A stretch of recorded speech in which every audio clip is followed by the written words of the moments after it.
So I posted my video on how I was able to be the best graduating student and get a first class in nursing, and people were asking me a series of questions like, how did you do it? What is your reading pattern like? Do you read at night? Something that really helped me was that God opened my eye to different learning patterns in my 100 level.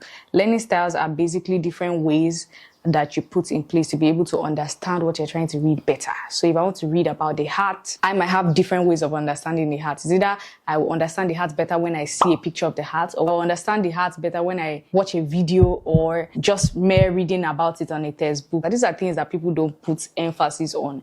Everybody just expects you to get a textbook and read it and understand, but that might not be your learning pattern, and that might restrict you and make you think that, oh, you are slow. There are 4 major types of learning styles: visual, auditory, read and write, and kinesthetic. Like, visual learners are people that basically read with their eyes. I'm a very big visual learner, so if you're telling me about an organ, I want to see that organ. Like, I can't just be reading textbooks without pictures because it feels like you're trying to press my brain. Visual learners read by seeing. So they want to see diagrams. They want to see graphs. They want to see arrows. If you see a book of a visual learner, you might probably see them writing with different colors of biro because they know they can understand it better like that. Or you might see them drawing arrows to indicate something, the flow of blood in the heart. They're literally drawing arrows. They're painting the deoxygenated blood with blue. They're painting the oxygenated blood with red. So that is what a visual learner will do. Another thing to know if you're a visual learner is that you might probably be using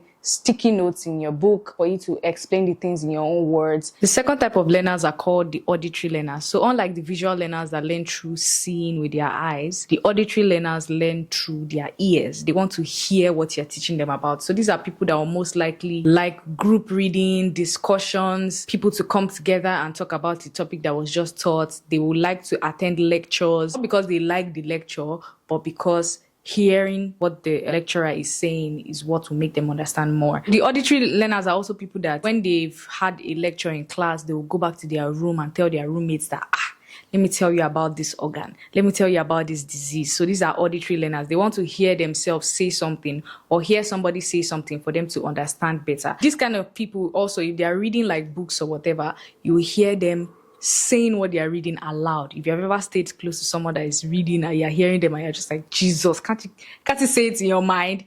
That's how they assimilate. That's how they understand things. So the third one is called the read or write. Basically what the academic system expects everybody to be. These are the kind of people that will go to the library. They love to read textbooks. They love to read handouts.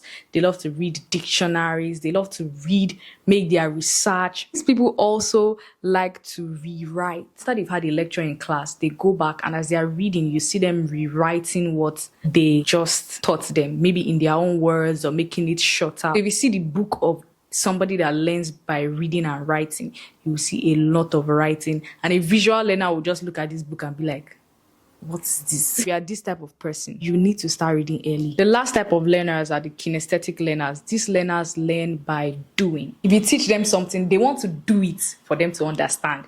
These learners are people that will be so excited to go to the demonstration room because they have like models that they can use to demonstrate what has been taught. So these learners will probably be bored when they are attending lectures and they'll sit down and be like, God, I beg, let's leave this place. They'll be checking the time. But when it comes to like going into the demonstration room and doing things hands-on, they'll be so excited to do it. Because their mode of learning and understanding is by doing things, these kind of people also create questions for themselves. They would love to go to the internet to check questions on a topic that was taught and answer Q&A, or create those Q&A by themselves to understand what was taught. These different learning styles are not fixed. A person is not restricted to just one type of learning. Like me, I'm a combination of visual and audio, meaning that when they teach something in class, I have to be in that class to be able to understand. That's why most of the times, like, I'm always in class. It looks like I love class, but I don't.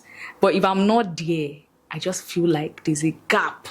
So I have to be there to hear what the lecturer has to say, and then I build on that. If I'm in class, I sit down, I listen. Sometimes I zone out, okay, but at least let me just be there. Let me just hear what the person is saying. And when I get to my room, I make sure that I watch videos about it. If I'm creating my own notes based on the lecturer's notes, you see a lot of pictures, you see a lot of arrows, you see a lot of diagrams, and I watch a lot of videos. App that I will recommend if you are a visual or audio reader, and this is Osmosis. guys. And I'm telling you, and this is not a paid promotion, no, they are not sponsoring me or whatever. But osmosis saved my life a lot of times. Armando Hasundugan, oh my god, I don't know if I'm pronouncing his name right, but a lot of lecturers in Nigeria go with the read and write. They want to give you handouts. They want to talk in class.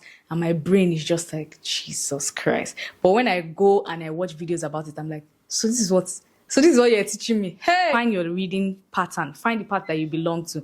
I realized very early in school, and I thank God for that I was not a reading in a group kind of person. Like, group reading is not my thing at all. Two things I really hate about group reading myself is that, number one, is this pressure to like finish fast. I don't know if it's just from me, but somehow you're checking like, oh, where have you reached in this part? There's just this pressure like, you have to move fast. So this person has reached the second handout. And also because sometimes in the name of group reading, we're just going to be gisting. When I found out early in the university that my reading style is visual and auditory, I grabbed that opportunity. I watched a lot of videos. Teach me something, I would definitely watch a video about it. I did not do CDB. I hardly ever read in the night. I don't read and cram, and I always ask questions. Something to know about these learning styles is that it's not that one person is fixed with one particular type of learning style. You might be a mix of the four, you might be a mix of two, you might be at one point and then some points in your life you move to another type of learning. So it changes. If you've watched to this point, then you should be able to kind of tell what your reading style is. Is it a mix of two? Is it just one? Comment down below. Also subscribe to my channel to be able to get more videos like this. Also, comment questions if you have any questions to ask me that you want me to answer, and I'll most likely make a video on it. Like, comment, subscribe, turn on post notifications. See, that subscribe, help me subscribe. I beg it to not take anything from your pocket to encourage me to make more videos. Thank you.